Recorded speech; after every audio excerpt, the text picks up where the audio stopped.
In this video, I'm going to show you how to add Polygon networked to your MetaMask wallet. So first thing you need to do is go to settings inside your MetaMask and then click on networks.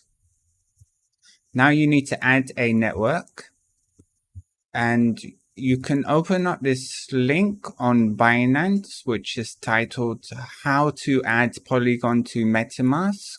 To get this information, which you see here inside the image, or you can open it up in the from my video description. I'll put a link down there.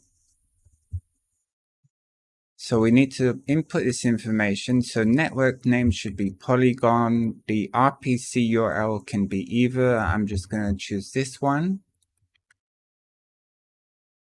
Chain ID is 137. The currency symbol is MATIC.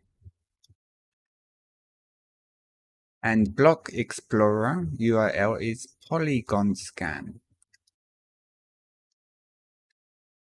So we save this, and that's it. It's done. We've successfully added on Polygon.